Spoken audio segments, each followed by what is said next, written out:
Well, hello everyone. I'm not dead. Not yet. Keep trying, but you know what? Hey, one of these days we'll get it right. But no. I got snatched up. What was that? Monday night or some shit like that, and it just finally rolled over. So now I can upload on YouTube, and I know that's where most of you guys watch this stuff. So hi.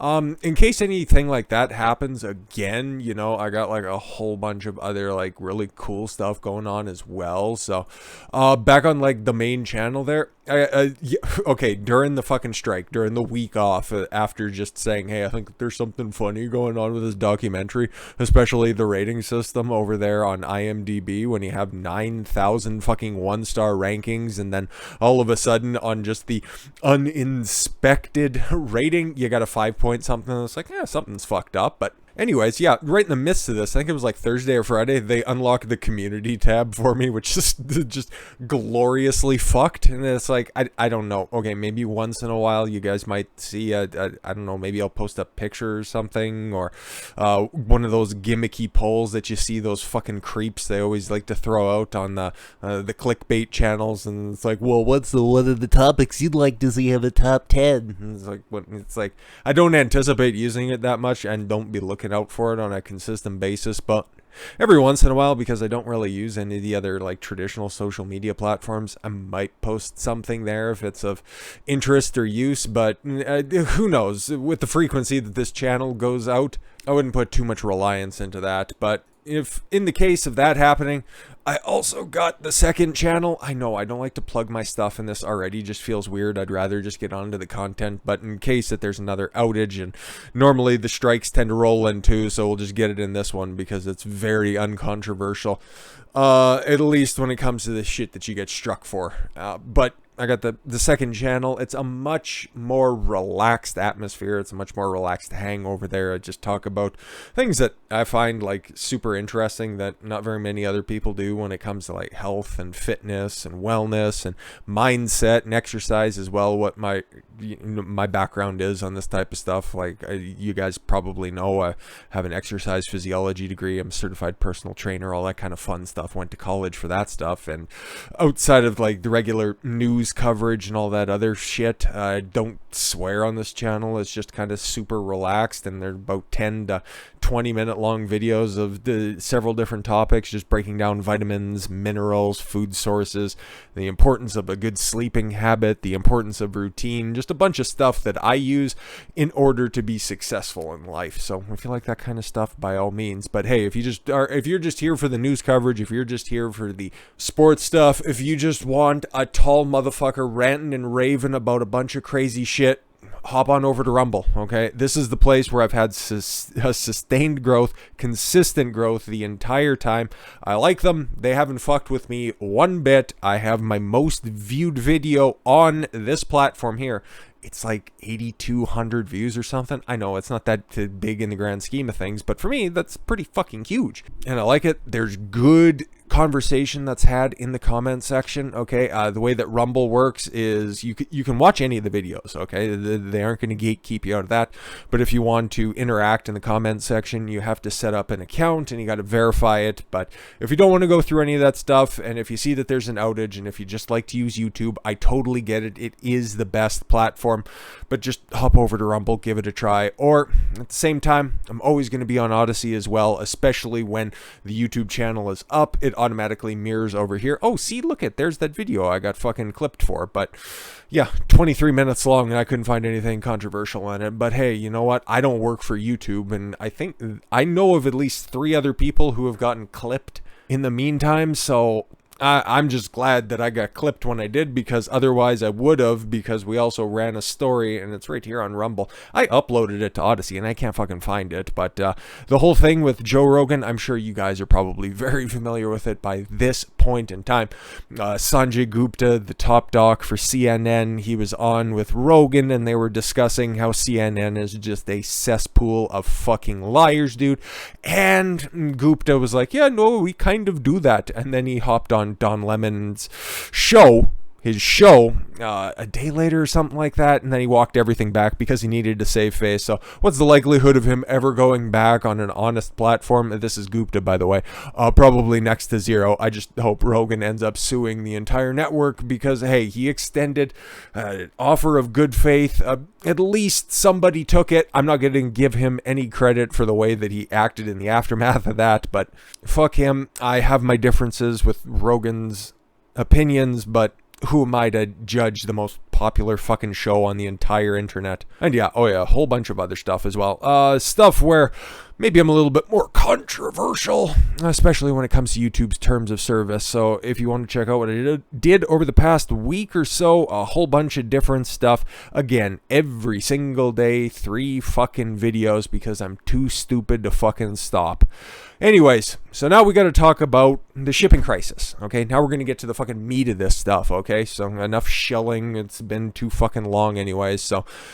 yeah, old Pete Buttigieg, okay, something we talked about when it came out as well. He's been on paternity leave, yeah, for kids that he and his husband, I was going to say wife, but I think they probably swap back and forth. They adopted 2 kids in fucking late August or some shit like that. Buttigieg has been on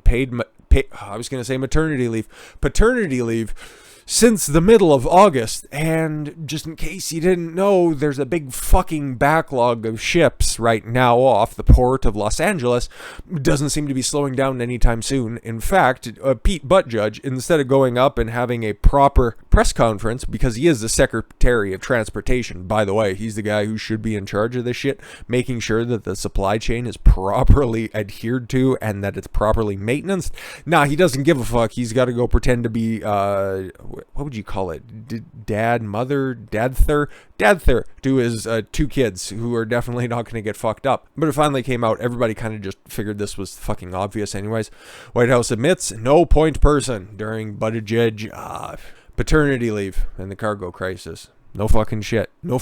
Oh, you guys didn't have a plan? Oh, we have a plan. We're going to go ahead and mobilize UPS, FedEx, and Walmart. Walmart's going to help us out. We're going to send down the kid with the smiley face mask on. It'll be great. Don't worry about it. White House on Tuesday continued to defend Secretary of Transportation's Pete Budapest. That's a new one. For remaining on paternity leave for months on end. It wasn't like his wife just delivered twins. No, him and his life partner fucking adopted a couple of poor fucking cast-offs months ago at this point, but he needs to have proper paid time off, and it's been applauded as being stunning and brave, but those videos have already been done. Psaki claimed that Buttigieg was working, but would not say when he would physically come back to work at the Department of Transportation building. He's not working, okay? Because there's no way to verify this, and there's no way to properly attribute anything that he's doing to anything that's being cleaned up or a lack thereof. So, yeah, oh no, he's working. I just don't know when he's going to be back in the office, though, but he is. He's just out right now. Asked by Newsmax reporter Emerald Robinson whether Buttigieg had left a point person in charge during his absence, White House official press secretary said Buttigieg work was being handled by a range of officials. Okay, yeah, the assistant secretary, the other ones who were there was nobody who was there for an interim leadership position because he's been gone for coming up on double-digit weeks at this point, if it hasn't already passed. Here's a range of officials leading different components of the Department of Transportation, including the Chief of Staff, the Deputy Secretary of Transportation, a range of officials. If you keep saying it, that doesn't make it any more true. It just sounds like the people who are already in place were already making the calls. So either this exact situation would still be as bad as it is right now if Pete was there, rendering his position useless, and somebody who might have some fresh new ideas can come in and figure this out, or you guys got caught with your pants down, much to Pete's chagrin. That looks an awful lot like Woody from Toy Story. Secretary took off 2 months of paternity leave after he and Chasten, that's a name, adopted 2 twin babies in mid-August. He plans to continue to take leave despite the controversy over his extended time away from work. Buttigieg convened a meeting about cargo crisis in July, but it has only become worse. Maybe he's better suited not anywhere near this situation, okay? But that's not all. And we're going to be coming back to this fucking degenerates press conference in the next video as well. But when asked about Biden's supply chain crisis, Psaki cracks a joke at the expense of Americans. Yeah, because, oh, she's still getting her stuff. Don't worry about it. But those plebs, those unwashed, dirty masses, ugh, you guys will just have to get your stuff. You'll just have to wait for it, okay? Oh, if you need to buy your stupid little children something, okay? If you don't want to get them anything other than the jab for Christmas, make sure you're fully vaccinated, because only the vaccinated can have holidays. But if you need to have presents for those little rugrats, well, start buying them now, because maybe they'll be here by Martin Luther King Day. Such a fucking two-tiered society. God, they're so shook. During Tuesday's press conference, Secretary Jen Psaki attempted to make a joke in response to questioning regarding the supply chain chaos affecting the country, but it came at the expense of Americans. She's just not very good at speaking. It's a shame that she's, you know what, her entire job is around speaking. She's just an awkward woman. Sucks to suck. It was clear in March of 2020 when COVID hit. Oh, trying to blame Orange Man. We got it. The supply chains across the world had been disrupted for a very short period of time, okay? And everything still ran fine and efficient after the first wave of lockdowns in most of the fucking states after they fucking subsided. So what's the excuse? What are we, 10 months into this 9 months, sorry, into this administration? What's your guys' excuse? Even as the sort of work to fight back against COVID proceeded, not everything's COVID, okay? You guys just fucked up on this one. Just fucking wear it. But you don't, just like Afghanistan. Nobody was held responsible for it. You think anybody's going to be held responsible for empty shelves? Nah. Some tragedy is going to befall the nation in the next couple of months, and everybody will forget about this as well. Don't worry about it. It was crystal clear that things were not improving on the supply chain. People couldn't get dishwashers and furniture and treadmills delivered on time, not to mention all other sorts of things. So why did... And the reporter began to ask... Oh my god, yeah, that's the stuff people, that's the stuff that people are concerned about right now, not the fact that there are, like, thousands of different not supply chains, but supermarkets with empty fucking shelves, okay? And why do you have to have your good folks over there at Twitter run fact checks? Miscaptioned images of empty grocery store shelves are unrelated to current global supply chain shortages. Multiple fact checkers have told us, okay? And you know what? Jen Psaki's going to continue to tell us as well. The tragedy of the treadmill that's delayed, Psaki clip, clearly believing that it's not a reasonable concern. No. During the pandemic, many gyms were closed and it took months to reopen. Yeah, haven't been inside a physical gym in over 20 months now, but I make do because I'm smart and already had my, bug out bag from the gym. I had my appropriate equipment and I just added to it, but this isn't about me. And if you want to go get a treadmill, you should be able to just go get a treadmill. It shouldn't be at the whims and the discretion of this fucking commie Raggedy Ann. Psaki blamed the snarls in global supply, that's one way to say it. Global supply chains on people having more money to buy more What? She blamed the lack of products by people having more money when there's absolutely no indication that that's in fact the case. All right, so now she's just outright lying, and people are going to allow her to do that? Oh, okay, cool, because there's like 2 reporters in that entire press crew who would actually push back, and she's probably talking to somebody who didn't. The Port of Long Beach yesterday saw a new record broken, 100 vessels at anchor waiting to enter normally frequent. But they're seeing 17 ships give or take at anchor. Is the president satisfied where things What a fucking way to word that question. Hey, listen, there's a fucking backup and nobody's doing anything about it. What's the president's opinion on this one? Yeah, fuck off. But don't worry, one of these big mega corporations. Oh yeah, no, the supply chain backup, that has nothing to do with the empty shelves or anything like that. No. It's the cost of raw materials that has gone up. again, it's not like there's a shortage of raw materials. It's just getting them transferred, and it's just getting them from place to place. That's kind of a bitch, which, I don't know, that seems to be a part of the supply chain, doesn't it? No, exactly. But consumer goods giant Procter & Gamble, to raise prices on more staples, blames increase in the cost of raw materials.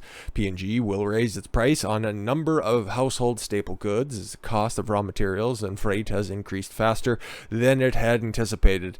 It's like Procter & Gamble, General Mills. There's like 3 big corporations that pretty much own everything in the grocery store. So unless you just buy fruit and vegetables, and that's kind of just a little bit off to the side, and you get your meat and other assorted perishables locally, this is going to affect you in one way or another. The company, which makes a wide range of products, including Tide and Charmin, and a bunch of stuff in the middle aisles in the shopping market, said it would begin to charge more for oral care, beauty, and razors. Okay. Earlier this year, P&G said it would charge more for toilet paper and diapers. Okay. The new price hikes are not being implemented on all of its products, but they will be marked for specific items such as razors, and in some subcategories. CFO Andrew Schulten told Reuters U.S. retailers are aware in their new sticker prices. He added, "No shit. We announced price increases to retailers in the United States on oral care, skin care, and grooming." Okay, it's item by item, he added, although we did not say how much those prices will raise. It's interesting what they are targeting, in fact. Oral care, skin care, grooming, the things that make you look presentable, and the things that are the easiest things to fix, and to order to just give you a little bit of boost and confidence and self-esteem. They're going to go ahead and raise the price on that. I don't know, just a random thought I had. But it's not just Procter & Gamble specific. Billionaire supermarket owners warn food prices will go up tremendously. Hugely, in fact. The owner of a New York City supermarket chain predicted food prices will increase sharply in the coming months, with some increasing 10% in the next 2 months. Interesting. John Katsimandis, the billionaire supermarket owner of Christie's and D'Agostino Foods, warned that food giants such as Nabisco, Pepsi Company, and Coca-Cola will prioritize raising food prices on products. Yeah, just because you don't drink soft drinks or you don't have fucking table crackers, those 3 giants there own a lot of the fucking shelf space as well. So just go ahead and note that as well. I see over 10% in food prices in the next 60 days, Katmandis said. And he doesn't think that they will be going back down anytime soon. Katmandis cited rising inflation and supply chain bottlenecks. No, that's not a thing. It's raw resources. Stop lying, okay? But you also shouldn't be thinking too much about, pictures like that, empty fucking shelves at a Walmart of all fucking places. But yeah, no, the Washington Post, though, they don't want you to think too hard about it, okay? Washington Post says Americans shouldn't worry about Biden's supply chain and staffing crisis, should just have lower expectations. Just eat the bugs, stay in the pods, don't think about it. I want to just go ahead and read just a little bit of this because I was very interested as to what their justification for this is. On Tuesday, an opinion piece published by the Washington Post called upon Americans to lower their expectations. How low can they fucking go, okay? On what they can buy and how long service like shipping could take amidst the Biden administration ongoing supply crisis, rather than living constantly on the verge of throwing a fit and risking taking it out on overwhelmed servers, struggling shop owners, or late arriving delivery people. We'd do ourselves a favor by consciously lowering expectations, you simple cunt. Why would anybody... Okay, listen. No, you should probably control your language, okay? You should control your emotions enough to not take it out on the people who it's their job just to help you, okay? You take the concerns to the people who are at the root of this problem, okay? Your waitress, unless she's being just really bad at her job, doesn't deserve this criticism. And the proper way to address that is to not think less of what you can get for your same dollars, or even, paying more for less service. It's knowing the value of your dollar and trying to get the most for it. Maynard, stating that Americans in recent years have been spoiled by an increasingly fast and consistent pace that items and service can be obtained. Now, why was that? Was there like a record-breaking economy underneath somebody whose name still sends shivers down your spine? Could that have something to do with it? Don't really know. warned that as supply chain issues continue, no, it's not, as raw materials, and don't worry, it's getting cleaned up because there's a range of people from the Department of Transportation who are on it. There's nothing to fear here. An issue that some experts say will stretch into next spring or summer, and Butt Judge himself, it's going to continue into 2022. Don't worry about it. Americans should merely lower their expectations and accept this reality as the new normal. Yep, wear the mask, get all the jabs, and don't think too much when you go to the supermarket. It's bread lines for everyone, comrade. That's all I want to fucking read about this. I'll leave you with this last line. American consumers, their expectations pampered and catered to for decades, are not accustomed to inconvenience, says the pampered broad who lives in fucking Washington, D.C. Okay, bitch. Know your value, don't settle for less, and if you see that there is a problem, take your concerns to the appropriate people and do not stop until you are finished. And with that said, everyone, I thank you all very much for the gift of your time, and I do welcome you, and thank you for coming back to the channel. I appreciate it, and it's nice to be back on YouTube, even though, you know what, hey, having the freedom of no censorship over on the other platforms was a fucking blast. So hopefully YouTube gets its head out of its ass and we can go ahead and go back to the old days where we could just curse and scream and yell the N-word. No, I'm just kidding. I don't do that. That's just that's for when the cameras are off. But I've been Don Consuelo. I want you to follow your gut and get after it. Take care, everyone.